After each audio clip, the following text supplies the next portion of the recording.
Good evening. My name's Alan Pope, for those who don't know me. It's my name, whether you know me or not. Welcome. I'm the president of this branch. Welcome to our annual named lecture to be given, since you are here, you know who it's going to be given by, so I won't go into that. I'd like to begin with paying respect to the previous, as it were, owners of this land and the lands that those that are joining us elsewhere are on.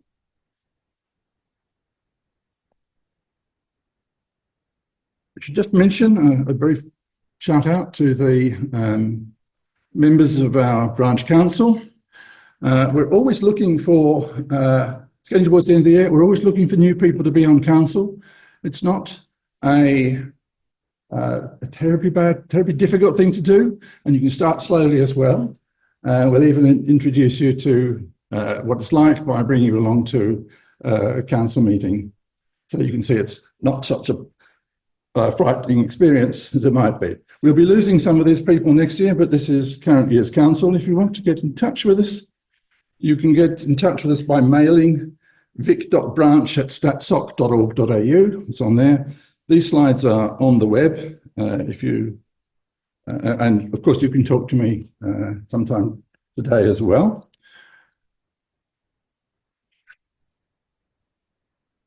But you're probably most of you members. I certainly hope so. If not, then you should think about joining up. And I will leave you with I'll introduce you. Sorry, I'll try again. This is what was on the web. You know why you're here. This is why we're all here. Just on a personal note, I've known Steve since sometime I was working out, it must be about 30 years, off and on. We met in Canberra at the ANU. And I have fond memories of, well, not so fond memories of playing badminton with him because he was so much better than me. We had a lot of fun. With that, I introduce Steve Marron. Thank you. Join me in welcoming him, please. I got it, I think. Well, Alan, thanks very much for the introduction. Great to see you again. And I'm very happy to to be back in Melbourne. Did I make it? Good.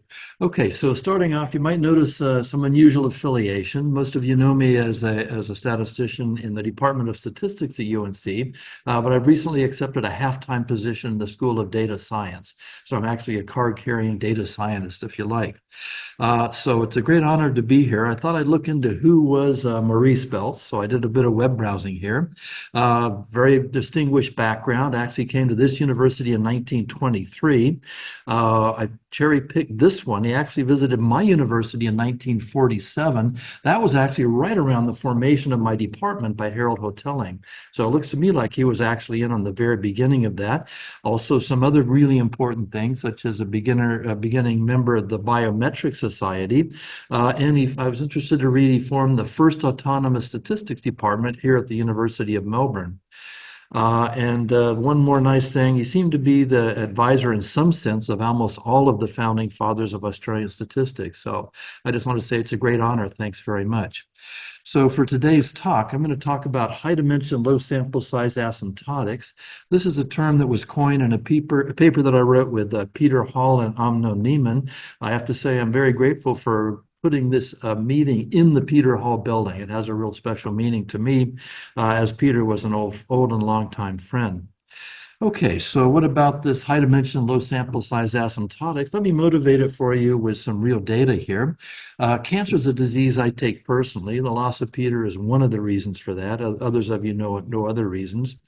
And so cancer research is really a lot about genetics. I'm going to take sort of a superficial look at genetics. I'm going to take a look at what's called RNA-seq. Some people call it next generation sequencing. The idea is you take a deep look at gene components. So for the moment, I'm going to take a look at a particular gene called CDKN2A, known to be involved in lots of types of cancer. I'm going to study something geneticists call alternate splicing. We're going to do this with some data. This data set I'm going to look at has 180 cancer patients in it. Dennis? Steve, could you please share your slides on Zoom? Oh, sorry about that. Yes. Yes. Let me see how I do that now. I should have, I think the way to do that is here and to go Zoom, share screen. And let's try that. Okay, now is the hard part. I'm going to try this. And then I'm going to do that. Now the question is, okay, how's that working? I think it's good. It looks here, everybody see my presentation screen there, but I think it's okay. Okay, good. Thanks, Dennis. Okay, so we're going to take a deep look at gene components. And as I said, we'll look at the gene CDKN2A, and we're going to look at actually 180 people, and this gene has about 1,700 base pairs. So what we're going to do is look at gene expression at the base pair level, and so each data object here is a curve. So each of those curves represents one person, and we have 180 of them. And so the question I want to tackle is, how do those curves relate to each other? Well, you can look at the spaghetti. It's not that easy to do. A nice visualization tool is principal component analysis. So what I'm going to do is think of each of those curves as a point in a high dimensional point cloud, in fact, 1,700 dimensional point cloud. And then I'm going to show you how they relate by looking at projections. So with principal components, you find the direction of maximal variation, project everything on that, look at the coefficients of the projection. That's what you get in the upper left plot there. Every one of those dots represents one of those curves. And so you look at the distribution of dots, it's hard to see with the overlay, but I added a kernel density estimate, which gives you a good idea of the fact that actually there's two clusters there. So in fact, there's some interesting structure in that set of data. Now with principal components, the next step is you look orthogonal to that direction, find the next principal component, which is direction of maximal variation in that space, project the data again, and you get the 2-2 plot. So notice the 2-2 plot again has some interesting structure there. An important principle of multivariate analysis is joint distributions contain more information than marginals. And so that 1-2 plot is the two-dimensional joint distribution there. And notice you can see some interesting stuff. Now you can go further with more components. With this data, one might say they're not so interesting because the third and the fourth component are clearly driven by outliers. Actually, in the cancer world, those are interesting because they're rare cancer subtypes. But I'm not going to look at that today. Today, I want to focus on the 1-2 plot. When I look at that, I think I'm seeing some clusters there. Okay, so an interesting question is what's going on with those clusters? I'm going to get at that with a graphical technique called brushing. I'm going to take each dot, turn it into a circle, which carries color better. And then I just kind of colored those myself. I said, well, those ones to the right, I'll color them blue. And then the others, I'll split into the red and the black. You could do this with clustering if you like. It doesn't matter too much. Question, Dennis? Probably there's still a little bit of problem with Zoom. People said that they can't see the clusters. They can only see the kind of the motivation of. Oh, so it's not advancing for them. Okay, let's see what we. Share the desktop and. Yes, I can give that a try. It must be a bad share. You're right. Okay, I'm going to do a stop share. Yeah, you could just share your desktop. So. Okay, I will give that a go. Yeah. Okay. Yeah. Entirely, yeah. That wouldn't be wrong. All right, let's give it a try. So now I have to get back to the thing there. Thanks a lot. Okay, looking good. Move that thing off. Okay, let me go there. Okay, good. Okay, great. So hopefully everybody can see that now. Okay, and so now the question is, what is it we found? So the next thing I'm going to do is take those colors, come back and color the curves with that. So that's the brushing idea. And so there's those same curves now colored by the cluster. So take a look at the red ones. The red ones are all small.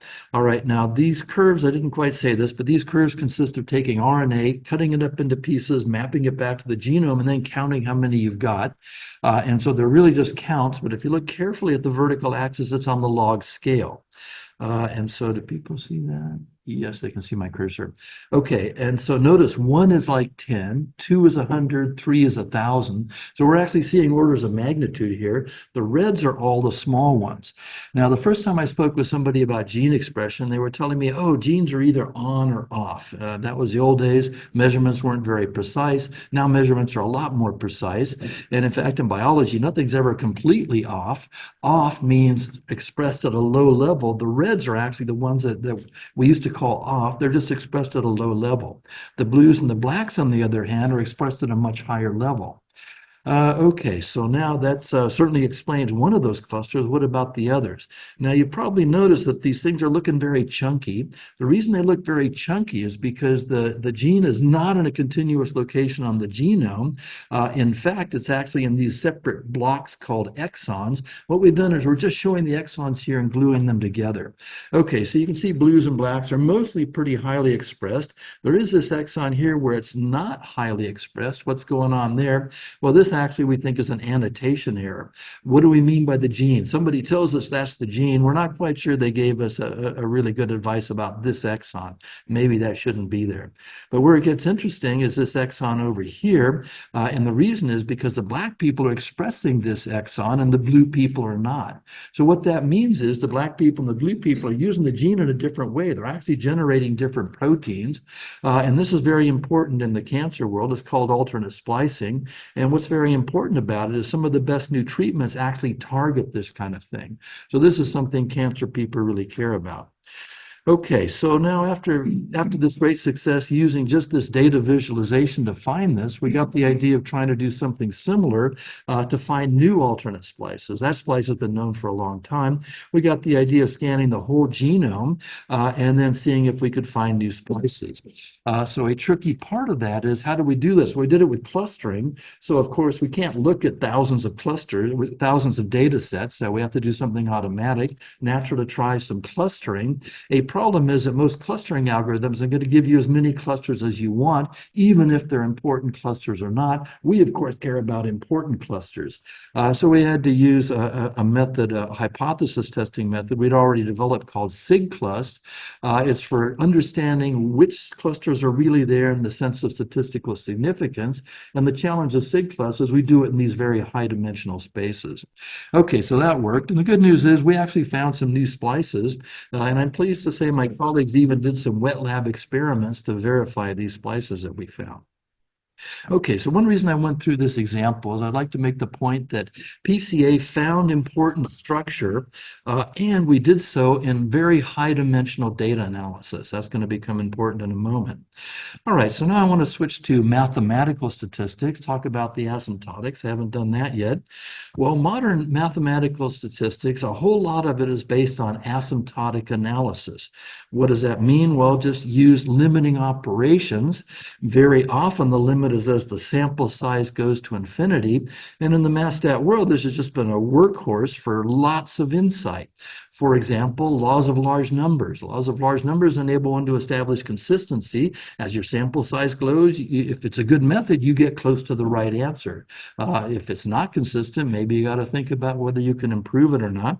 Maybe an even more important example of asymptotics is central limit theorems. Central limit theorems, of course, we quantify errors, but we also get a limiting distribution, which is Gaussian and gives us the basis of inference. When we teach somebody to pull out a normal table, well, actually now it's use the normal function on the calculator. When that happens, they're using the central limit theorem.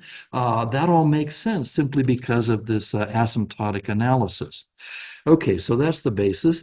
Now, I have to admit, sometimes I like to have a bit of fun when a junior researcher gives a talk.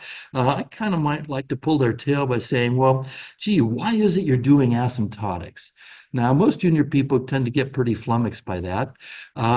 Some people will very honestly say, because my advisor told me to do it. But I'm afraid most of them tend to try to mumble something about large samples. And I noticed there's a bit of what I call a misconception out there about large samples. In particular, if you say, oh, it's what happens with a large samples, then you fall into the trap of thinking asymptotics only makes sense if you have a large sample. And then, of course, there's the hard question of what do you even mean by a large sample? Another misconception is people say, oh, it tells me what happens if I have increasing data.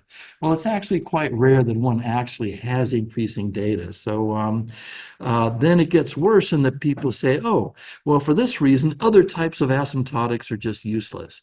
Well, I take a very different point of view.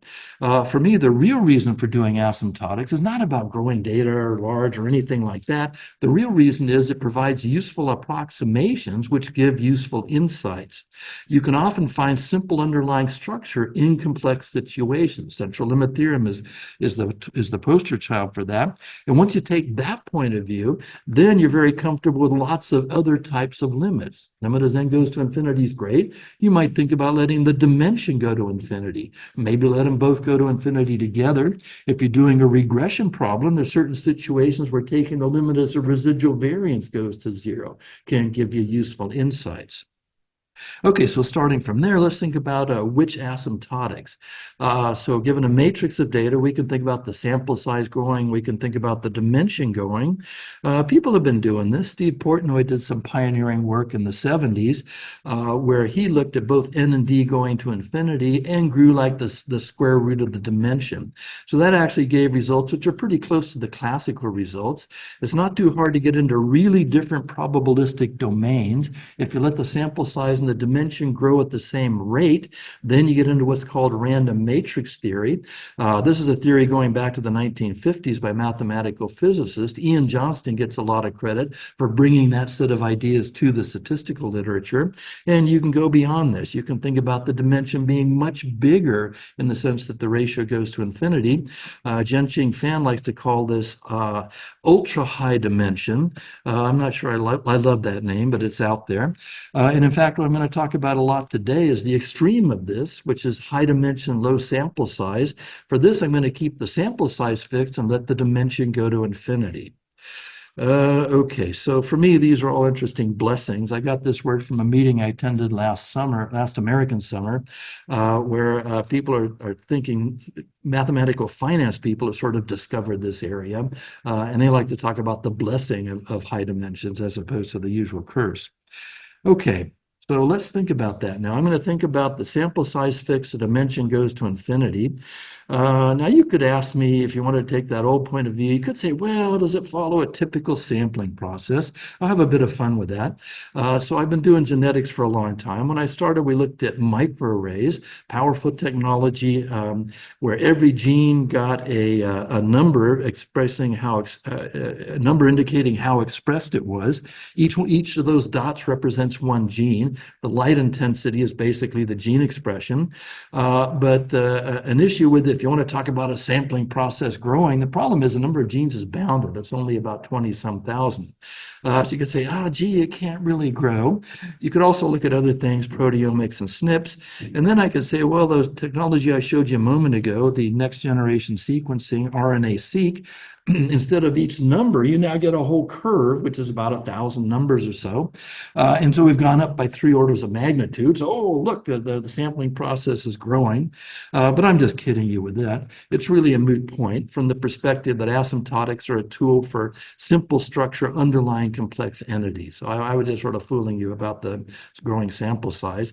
A much more serious issue is, can you say anything as the sample size is fixed and the dimension grows? If every variable you're measuring has noise, you're getting more and more noise. So can you say much as that noise level is increasing is a really serious issue.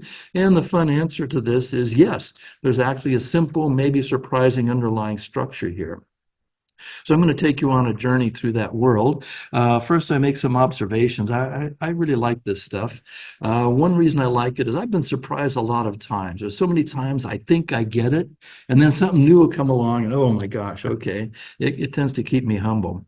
For me, that's mathematically beautiful. I really like that stuff, and I'm going to try to argue that it's practically relevant. We'll see how I do with that. One more issue. Is it publishable? Well, I got a few stories to tell about that as well. Okay. Really interesting point here, though, is I know a lot of statisticians do proceed by their intuition, do a great job. There's no question. But this is a domain where intuition just doesn't make it. You really have to do the math. Okay, so let's start really simple, something everybody thinks they understand, the d-dimensional standard normal distribution. So I've got vectors following the normal distribution with mean vector, zero identity covariance, or it's a vector of independent standard normals here. Okay, and I'm going to think about the question of where are the data? Well, statisticians are well trained in the likelihood principle. You could take a likelihood point of view, think about the density. And of course, from the likelihood viewpoint, you would think, oh yeah, the data are going to be near the peak of the density, the most likely point. I'm afraid that's not quite true. To understand that, a simple thing to do is just take that random variable, look at the random distance to the origin.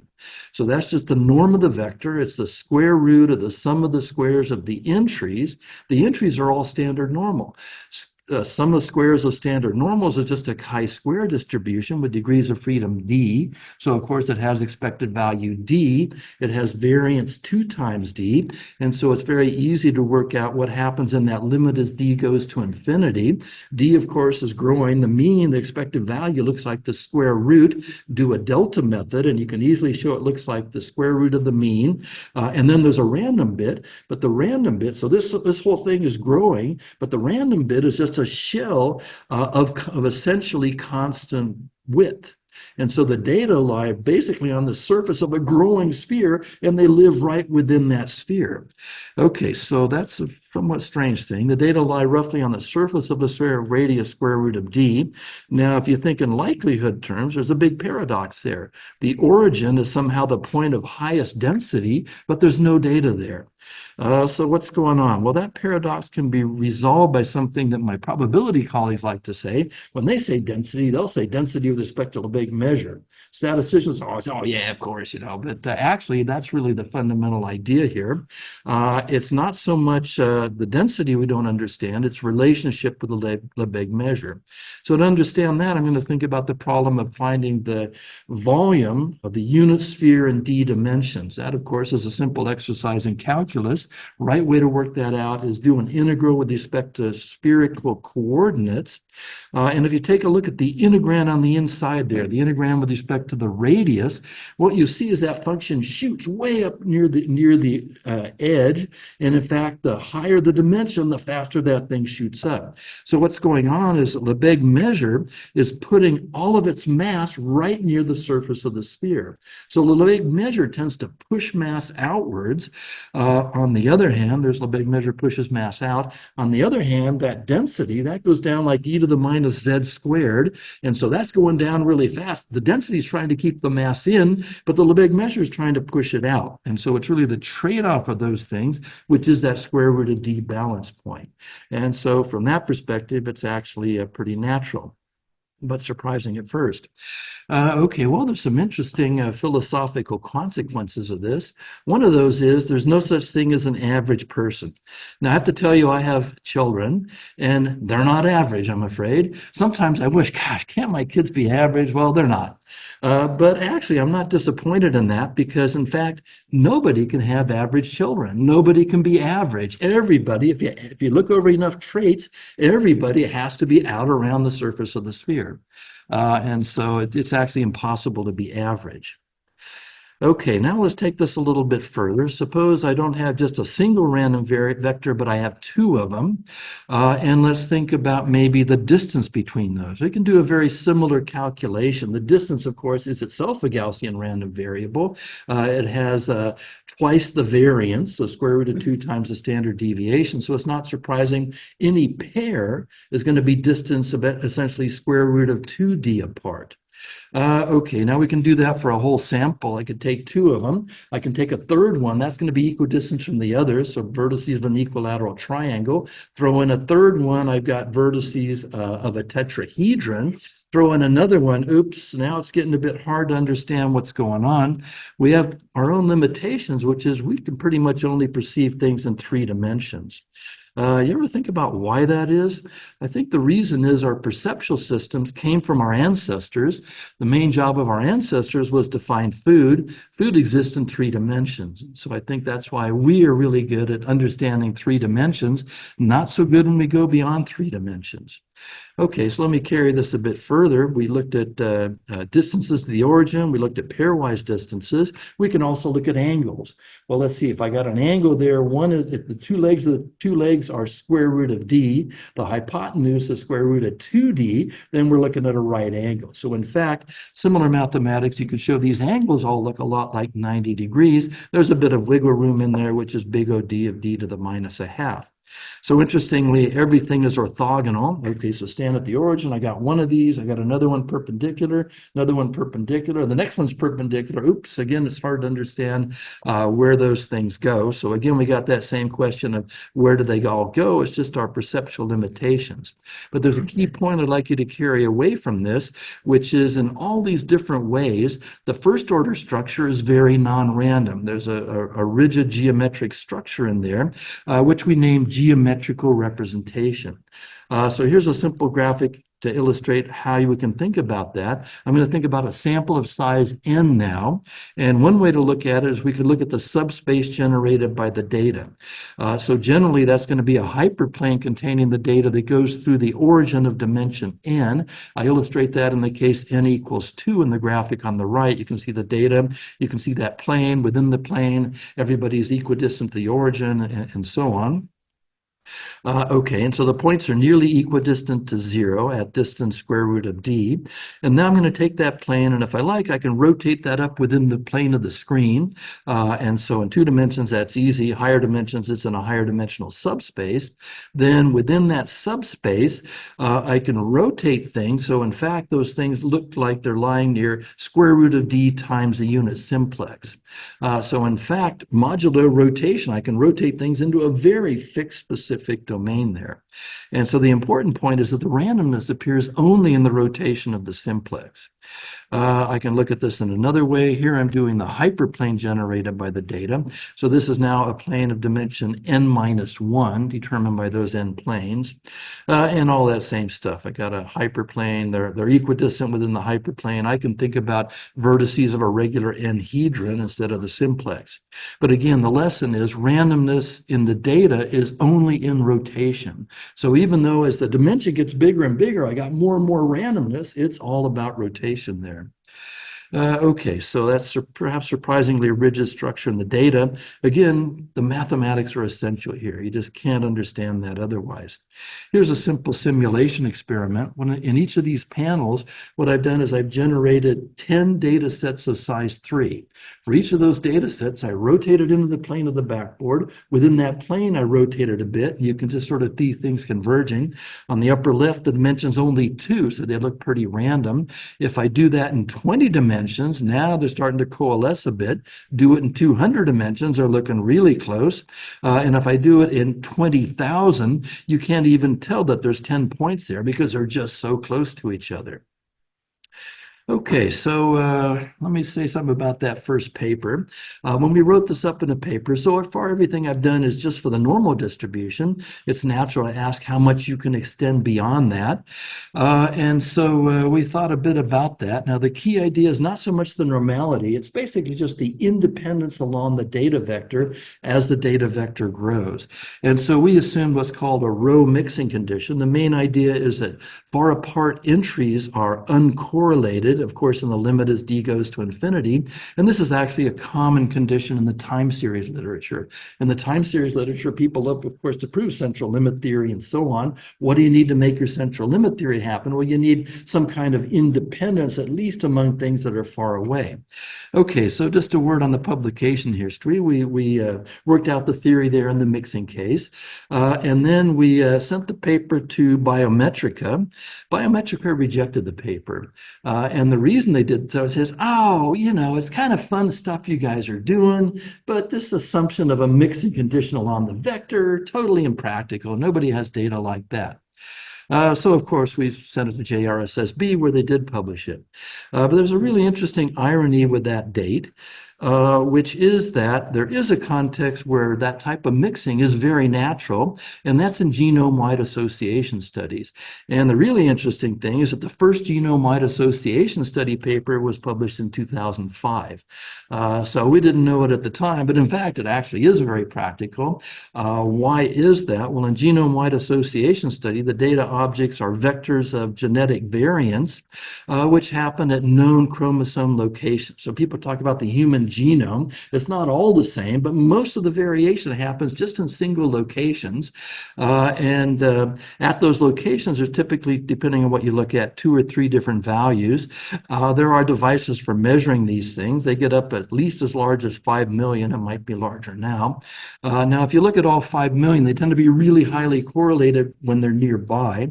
And so typically people reduce this. And some of the work I've done, we reduced about 20,000 of these SNPs, essentially did a careful decimation. Okay, now what's interesting is because of the way sexual reproduction happens, these chromosomes mix and match in chunks. Because of the way they mix and match in chunks over many generations, sexual reproduction naturally introduces this row mixing. And so, in fact, the very assumption we made is actually a very natural one. Okay, so just to check up, I did a little bit of study of this. So here we're looking at 20,000 dimensional data, and all I did was took this GWAS data set and said, okay, let's look at the pairwise angles. Now the theory says those should look like 90 degrees, and indeed you're seeing most pairwise angles are right around 90 degrees, but there's some that are not. What's going on with the knots? Well, in this study, there were first-degree relatives, things like parents and child, siblings, and so on. First-degree relatives tend to share about half of the same SNPs. If you work out the mathematics, if you got about half of the same SNPs, you should be about 60 degrees apart, not 90 degrees apart. So notice we see that in the data as well. Okay, so now I want to take a look at the mathematical statistics of principal component analysis. You saw me use it in a powerful way here with the genomic data. And so let's think about what we can say asymptotically about principal components. Okay, so a quick reminder about principal components. You can look at it in several ways. Typically, people think about eigenanalysis of the covariance matrix, but I actually like to think about it as a singular value decomposition. Take the centered data matrix, multiply it by a matrix USV transpose, or equivalently think of it as a sum of rank 1 approximations, where those vector U's are the loadings. I talked about the point cloud and the direction vector. That's the vector U. You look at those projection coefficients. That's basically the S times V. So those are the scores which we look at. And it doesn't look quite the same, but it is equivalent to the classical eigenanalysis introduction. Okay, so let's think about the theory of this a bit. So I'm going to think about the simple issue of consistency here.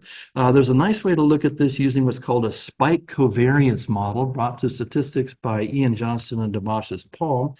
And the idea is this: take a first eigenvalue to be really big. How big? I'm going to take it to the dimension d to the power alpha, and different values of alpha are going to give me some interesting results. So I've got a normal distribution, if you like, which is growing rapidly in one dimension. All the other eigenvalues are 0. So I'm just going to fix things in one dimension. Think of this really growing hot dog there. And we need to say something about the dimension. That doesn't matter. I'm just going to call it U1, some direction. Okay, now let's think about, those are the theoretical parameters. Now let's think about what happens when we estimate them. So how good are those empirical versions? Well, we just compute the empirical eigenvalues and the empirical eigendirection. And it turns out, let's see now, what do we got? We got a direction, and we have a true direction, we have an estimated direction. One way of thinking of how good that is look at the angle between them. And so under certain condition, we get consistency in the sense that the angle tends to 0. Okay, so that happens when alpha is bigger than 1. In the opposite case, not only is it inconsistent, meaning it doesn't converge, in fact, it's strongly inconsistent in the sense that the angle goes to 90 degrees. So it's kind of as far away as you can possibly get. Okay. So why is that? Well, why should alpha 1 equals 1 be the cutoff? Well, recall that main idea about random noise. Random noise is data lie on the surface of a sphere of radius about square root of d. Now, what happens when alpha is bigger than 1? Now, keep in mind, eigenvalues on the square of variance, not standard deviation. So when alpha is bigger than 1, that spike pops outside of that sphere. And when the spike pops outside, you got a lot of data outside. So it's not surprising if you do the eigenanalysis that your theoretical value is going to converge to the angle is going to converge to the theoretical, to the empirical is going to converge to the theoretical. What happens when alpha is less than 1? Well, when alpha is less than 1, that distribution lies within the classical noise sphere. Since you're within the classical noise sphere, you don't have any information. Random directions are orthogonal, and that's why we get that strong inconsistency. So for alpha less than 1, the spike is contained in the noise sphere. So again, really weird stuff. You have to do the math to really understand that. What about eigenvalues? Well, we get a similar, not a similar, we get a different result for the eigenvalues. For the eigenvalues, basically that first one is the one we really care about. That first big eigenvalue tends to converge to the other one. Now, this is actually in the ratio sense because everything's growing here. But basically, the first one looks like the theoretical eigenvalue, but there's some variation that doesn't go away. Fortunately, that variation is nicely summarized as a chi-squared n divided by n. So there's random stuff. This is actually inconsistent, but it's inconsistent in a very pleasant way in that it has a variation that we understand very well. Furthermore, if we were to also let n go to infinity, chi-squared n looks like n plus some noise, so in fact it converges. So we do get convergence if the sample size also goes to infinity. Okay, so that's some fun stuff. Now, we've written various papers and sent them in, and we've got some interesting reviews. Here's one that we got, and one paper about this topic. The reviewer said, you know, I give my share of negative reviews. Most of the time, I just get angry. But then often I cool off and I think about it. This one, I have to say, I thought was really clever. The reviewer pointed out that everything I've said here is true for a sample of size 1. All right, now how on earth can you talk consistency of a sample of size 1? Well, let's think about that a bit. Our distribution is this growing hot dog that's growing way out. We're going to generate 1 point from that hot dog. The empirical eigendirection is just going to be the vector that goes through that point. And then the question is, how does that compare to the axis of the hot dog? Well, as they grow, they're going to come together. So in fact, the reviewer is right. We do get this sense of consistency for a sample of size 1. Well, of course, the reviewer didn't quit there. He went on to say, oh, this shows this whole theory is absurd.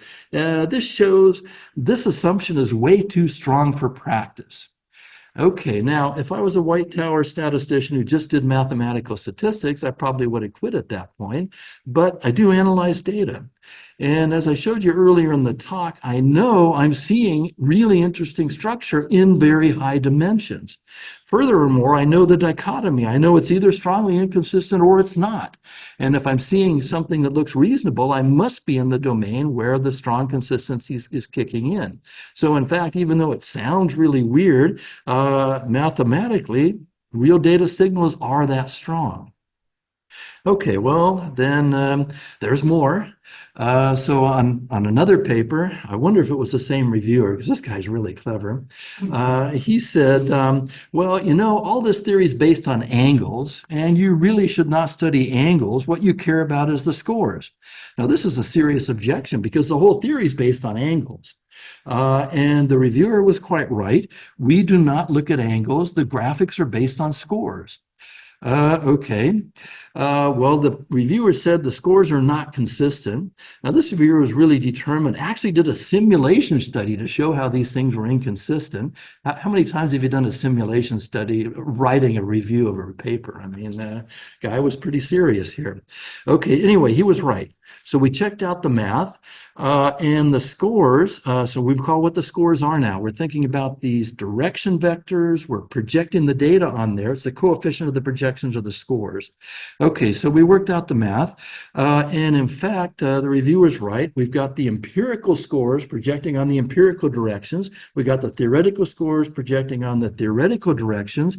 And if you look at the ratio of those two, we, of course, would like that to converge to 1, but in fact, it doesn't. It converges to a non-degenerate random variable. So in fact, the reviewer was right. These things are not consistent. Okay, so again, we could pack up and go home, but we've been looking at data here. And so again, there's a question of how is it we can see something useful in the data if these things are not consistent? Okay, well, that's what we saw. Okay, so you got to take a very careful look at what's going on here. Notice that result says if I take Sij hat, I look at the ratio with Sij, that converges to Rj. J indexes the direction. So when J is 1, I'm looking at the first direction.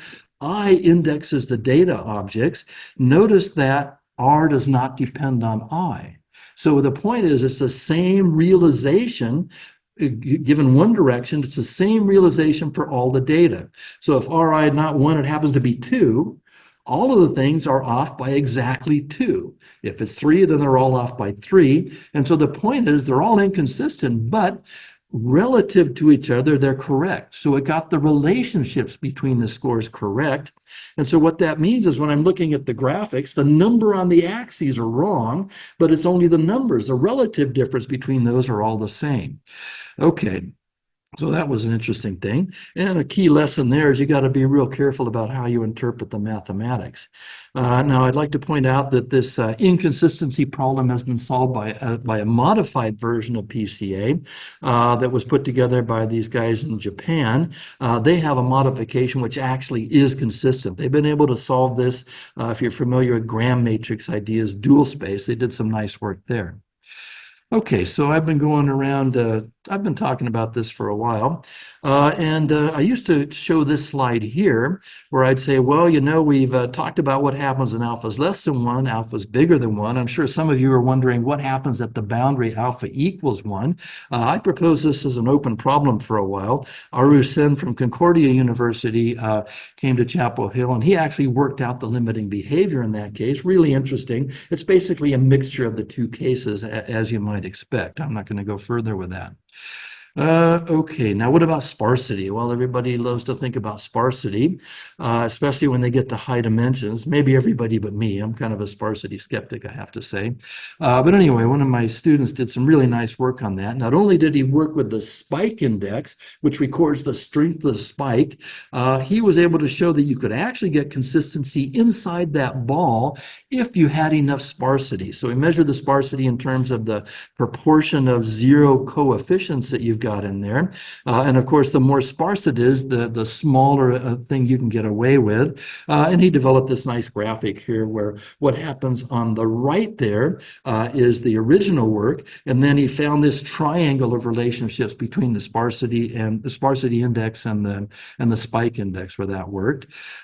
Same guy also did some really nice work on various cases here. I'm not going to go through all of these, but an interesting and kind of fun case, I think, is what I call high dimension medium sample size.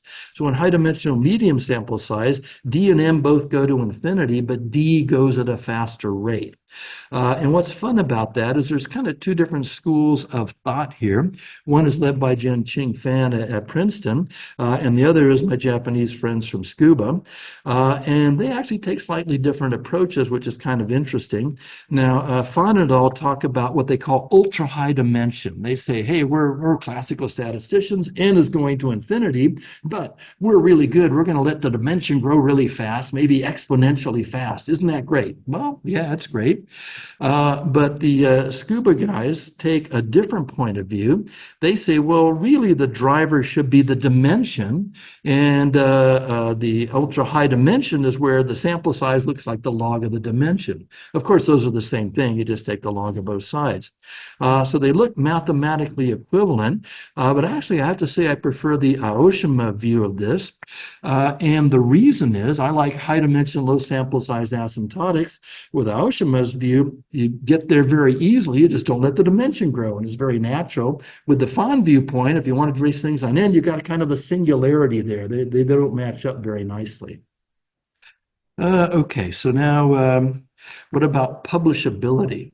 Okay, well, I've been publishing results on this for a while, but it was pointed out to me after some time that, in fact, a lot of these ideas are very well known to probabilists. In fact, during the 1990s, Telegram worked out a powerful set of ideas called concentration of measure, and those ideas became very popular in certain areas of mathematical statistics. There's a number of the statisticians who have been working on all these concentration inequalities and so on. And I have to say, the mathematicians like to say, oh, this stuff is so trivial. It all follows as a consequence of all these general theory.